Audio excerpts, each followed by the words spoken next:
TGIF. You're on the John Fredericks Media Network and the John Fredericks Media apps. It is great to have you with us. TGIF again. Thank God it's Friday, and thank the Lord for all the wonderful things that we have, for He is risen.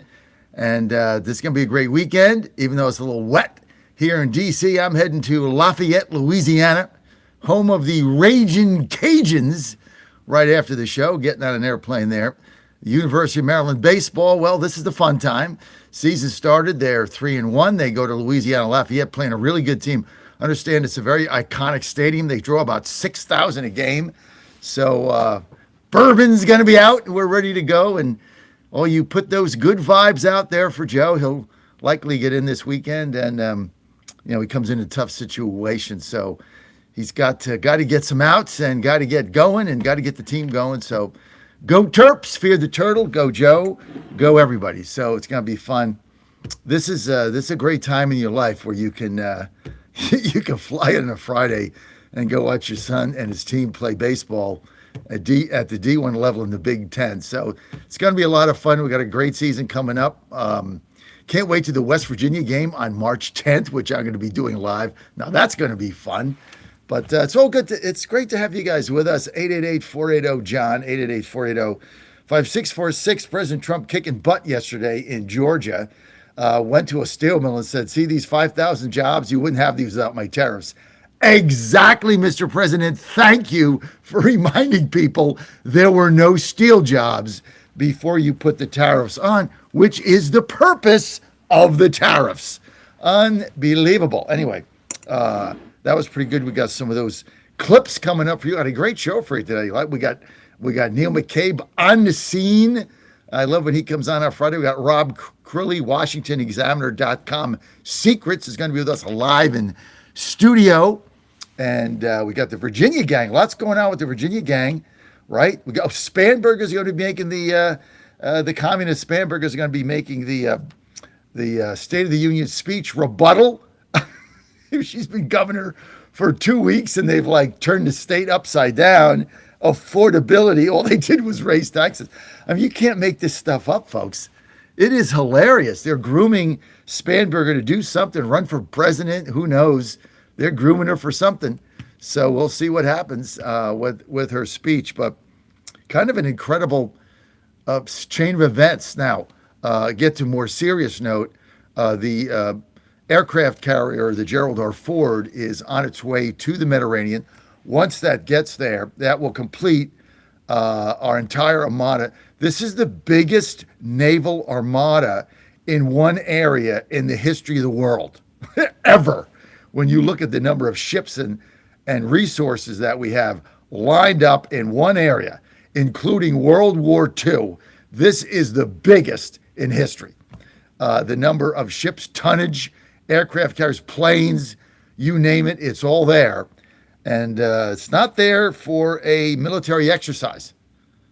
I mean, President Trump says he wants to make a deal. Insiders that I've talked to, we'll get to Rob Crilly and Neil McCabe a little bit later, but insiders that we have talked to have been very clear on this, very clear, that they're planning something, and it's not tiddlywinks. So there's likely to have been invasion. One thing that leaked is that the president was considering a limited strike and then go back to the table. I don't like that kind of stuff. You're either going to strike or you don't. But look, I'm not a military guy. I'm not in the State Department. I'm not Marco Rubio. I'm not any of that. But we'll see what happens. So it could be a limited strike, and then they go back to the negotiating table, or it could just be take them out. And if you're there with that kind of firepower, to leave the Ayatollahs in charge, where they're just going to do it again, they're going to make a deal and they go back on it. How does this make any sense? They got to go. And I think we're going to see a major military, I don't know what you want to call it, invasion, effort. You can call it what you will, but when this thing is done, the Ayatollahs are not going to be there. It's going to be a new form of government. What that is, we don't know. I don't care, but it's better than them. And as part of that, they're going to take out any chance for them ever getting a nuclear bomb That's why Netanyahu came to the White House last week. He wanted to give the president intel on Iran. He didn't want to do it over the phone. He didn't want to do it via, electronic or bat phones where, 18 people are tuned into that. He wanted to do it mano a mano, man to man, with a limited number of people there, his side and our side. That's why he went there, right? I mean, you just got to start connecting the dots here. So that is going on. And now you're going to ask me, well, John, how does this square with America First? I mean, Trump said he'd get us out of wars. Like, the kids don't like this. Why is Israel involved? Like, why are we doing this? This is America First. I mean, America First doesn't mean that you shut your eyes and hope the world is a better place. America First means everything you do is for the benefit of America first. First, which this is. Getting out the Ayatollahs benefits the United States. Getting out that form of government where they're trying to have nuclear bombs so they can hold the Middle East hostage and oil hostage benefits every United States citizen. So this is America First. Getting into a long, protracted land war like Iraq or Afghanistan is not America First. Venezuela was America First. So I don't really get the beef here. And this whole thing about, well, focus on the domestic policy. Excuse me? Look at what he's done. I mean, you start rattling these numbers off on the economy. They're incredible. Now he's got housing down, right? He's got a plan for housing. He's did an executive order to disallow companies like BlackRock from buying up entire neighborhoods, entire subdivisions, and then renting them out at higher rents. He's put an executive order in to stop that. So housing prices are coming down. Things are becoming more affordable. Wages are up. And government workers are down. What Trump said, I got a clip here with Trump. I got to pull all this up here, Tyler. But, he had a clip. There's a clip here where he's like, look, the government workers that no longer have jobs have gotten jobs in the private sector at more money. I mean, I got a person in my building who was laid off at the State Department when they made cuts, Doge. And she got a job in the private sector a block away, doubling her income. She's like, I love Doge. I'd have stayed there because, I'm there, it's comfortable. And, she's making like $80,000. Now she's making like $150.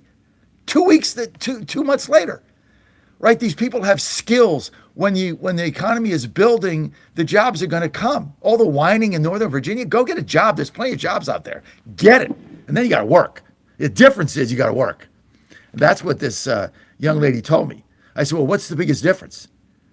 She says, well, I worked, but you go to the private sector and you're making this kind of money, you got to produce. Every day, like, what are you doing? What did you do? What are you going to do tomorrow? Like, here's your agenda. Boss follows up. She said, you don't really get that in the government. You check in, you check out. You go to lunch, you got a portfolio, you're managing it, that's it. She said, so the intensity is like night and day, but, they double my income. So I like it. It's, because person who told me he was in government got in early and stayed late, and they all went to him and said, you got to stop this. You're making us look bad. Come in at, 8:58 and go home at 5:03. I mean, come on, dude, and take an hour for lunch. You're making us look bad. This is what's going on in government, and we're trying to get rid of that. And so that's kind of where it is. Let's get to this clip. Here's President Trump yesterday in Georgia. He said people who used to hate me because their public sector jobs got cut now have better paying jobs in the private sector. Bingo! Roll it. Sorry, Kelly. The people of Georgia want to win. Last week it was announced that the United States added 172,000 jobs in the private sector. We reduced if I wanted to have really great job numbers, don't do any cutting in the public sector. I cut off 400,000 jobs in the public sector, and then I add many more than that in the private sector. And those public sector people that got cut, they hated me, and now they love me because they've all gone out and gotten much better paying jobs in the private sector, working right here for you. But we've created more than 5,000 manufacturing jobs in Georgia alone. And we've had a very good relationship with Georgia. And as factory construction gets underway, we've created 70,000 new construction jobs right here, 70,000. And you know what they're building? Factories like this. I said to that brilliant person right there. I mean, bingo. That's basically what this whole thing is about. And so the economy is booming. Let's get to, I want to get to cut one here. Here's Doug Schoen, who is a Democratic pollster, but the guy's really honest and fair. He's one of the best out there. He's very, very old though now, but I'm following him forever. He says, yes, there is an affordability crisis, but with Trump's leadership, there's every reason to believe it's getting better. And he said, basically, this is the problem the Democrats have in running on this in 26, is that by the time you get to when you start voting, the economy's great. And they're like, I don't think I want to screw this up. One, Doug Schoen, truth to power. Well, Doug, I have to say, I'm focusing on how optimistic Trump was today, and he's been very optimistic. You know, he likes putting the barbs out, and that's Trump as well. But when he's with the people, regular working class people, as we saw him, especially in the last part of that 2024 campaign, to me that's magic. He should be doing this a couple of times a week. JD should be doing it, and other members of his team. That's just beautiful. Just like the event with the African American women for Black History Month in the White House. Positive, fun. I loved it. I have to tell you, when I was in the White House with Bill Clinton, we told him, and he took the message to be optimistic. Trump, I think, with the Board of Peace, with the raising of $17 billion in the event in Georgia, is beginning to turn the narrative around. There is an affordability crisis with the American people, but with Trump's leadership, I think there is every reason to believe, in the absence of my party having an agenda, which it doesn't. I wish I could tell you you were wrong, Laura. You're not. In the absence of that agenda, I think President Trump has a real chance to turn this around. Yeah, bingo. There it is. State of the Union on Tuesday. I can't wait for that. I've heard. Yeah, I got my inside sources, obviously, but let me fix my tie here, Tyler. It's all messed up here. But I've heard from inside sources, and it helps that I know his speechwriter.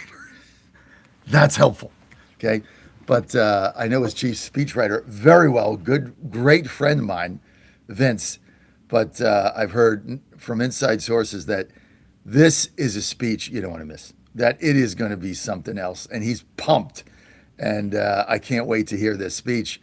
Now, there's a lot of watch parties going around. If you want to watch it with people, you can look it up in your own area. I am going to Ann and I are going to the Log Cabin Republicans watch party in DuPont Circle.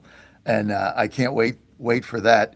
You know, I went to an event with them, and Lori, who's heads the DC Conservative Caucus, and I just love being around the young people. There's so many young people. It was interesting, the Log Cabin Republicans, several of them that are in the administration are very young, said to me, you know, for years, we were always on the outside looking in.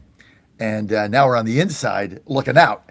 And she said a lot of the old guard for Log Cabin that are never Trumpers and hated him, you know, they don't have jobs here like we do. It's like they're getting pushed aside. Because there's definitely, he said, a gay LGBT movement towards Trump, and he said, you know, where a lot of the Zoomers are abandoning him, we're holding. It's kind of an interesting convo that I had.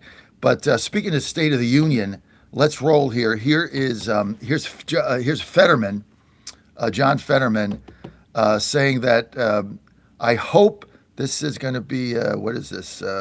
Let's go to 3. He says, I hope the Democrats won't do what they did last year at the State of the Union and making complete asses of themselves. Is Fetterman 3. Take a listen.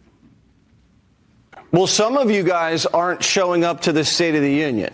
They're going to boycott the State of the Union, the Democrats. You think that's a good idea? Yeah, no, I mean, if you want to boycott it, that's really, you're up to it. But I just hope they don't do the kinds of things that some did last year. I mean, there's just no dignity if you have paddles, if you are yelling and saying those kind of things. I mean, you can agree or disagree on things, but if you're going to show up, just do it with dignity because, really need to respect the office. And now they're doing like a counter programming. And I mean, that's never going to go well. I mean, it's like, regardless who the president is, the counter never really lands, and it's really kind of just doesn't compare. You should just knock some sense into these people. You're a big guy. Just boom, knock the paddles out of their hand. So listen, I mean, Fetterman is right. Stop being an ass to yourself. But this is what they do. See, I want them to boycott. I want them to look like fools on TV. I want them to do all the shenanigans they do, white dresses or whatever nonsense that goes on there, because people look at that and they're like, "What a bunch of clowns!" Right? Let's get to this. Is actually the number 2, Tyler. I kind of screwed this up in the rundown. This is Fetterman on AOC. Talking about how clueless she is. To roll it, AOC and Fetterman. Knock the paddles out of their hands, Senator. Did you happen to see AOC in Germany? I saw some of it. I think that the most trouble thing for her views is she is just anti-Israel.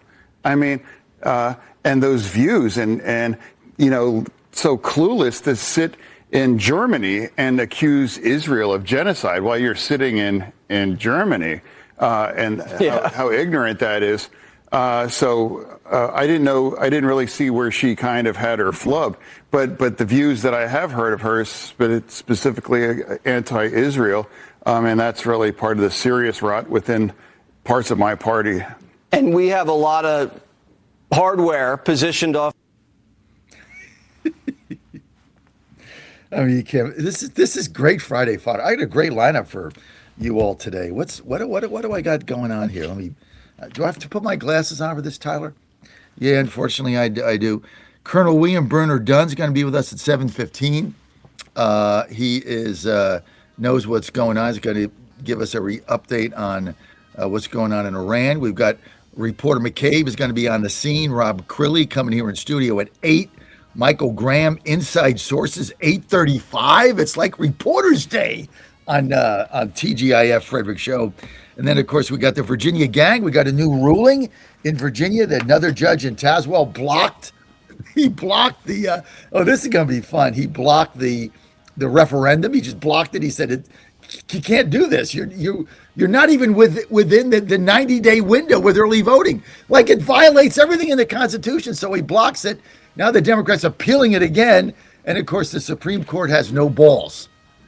The famous words of the Fräulein, my CEO, my wife, Ann. I like those that have balls and a plan. Balls and a plan, baby. I guess that's us here, right? We got balls and a plan. 888-4080, John, 48. What is the number? 888-480-JOHN, 888-480-5646. You want to weigh in? Love to have you with us. Got to get a little spring in your step today, man. This economy's rolling. Trump was on fire yesterday. Got more Trump clips coming up right here on the John Fredericks Media Network. Truth and clarity, baby. You want the truth? You want clarity? You get it right here. I'm your Godzilla of the truth in America, and I'll be right back.